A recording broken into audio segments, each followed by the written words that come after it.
Welcome to Climate TV, reporting here live from the Paris COP21 climate negotiations. Today I'm speaking with the First Minister of Scotland, Nicola Sturgeon.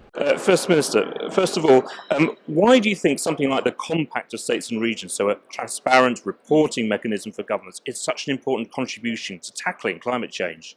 Well, I think for two reasons. Firstly, it allows states and regions that individually represent a very small proportion of the world's population to come together and cumulatively have a much bigger impact. So the 44 governments that are represented by the Compact, the commitments we have made collectively to reduce emissions by 2030 are equivalent to the annual emissions of the United States and the European Union combined. But secondly, being open and upfront about the reporting of our targets and our achievement of those targets, I think brings important accountability, and not just for the Compact of States and Regions, but I think that open, public, transparent accountability for governments right across the world is key to our success in tackling climate change.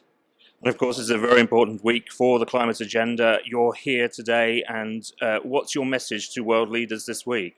Well, I think world leaders have a moral obligation to reach a deal this week that is bold, solid, and ambition in what it's trying to do. You know, I think we are all looking to see a deal that will give us confidence that we can limit temperature rises to 2 degrees Celsius. That will not be easy, but I think that's the expectation that rests on the shoulders of the government leaders here this week. And I think it's important in the years to come that those commitments are monitored in that open and transparent way as well.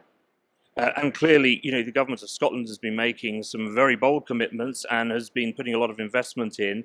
How do you think you can help encourage and maybe inspire other world leaders to follow suit? Well, I hope we can show example through the boldness of our ambition. You know, we've got some of the most ambitious statutory emissions reduction targets anywhere in the world, and we're on track to meet our near-term 2020 target of a 42% reduction. We're already at 38%. So the boldness of our ambition, I hope, will lead by example. But also the policies that we're implementing to achieve that. You know, already in Scotland we're generating around half of our electricity demand from renewable sources, and we aim to get that to 100% by 2020.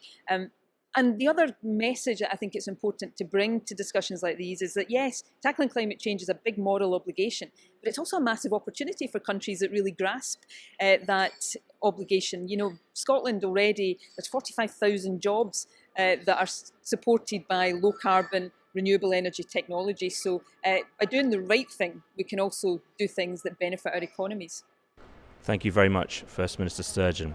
I was speaking there to the First Minister of Scotland, Nicola Sturgeon. That's all from us here today in Paris at the COP21 climate negotiations. From all of us at Climate TV, thanks very much.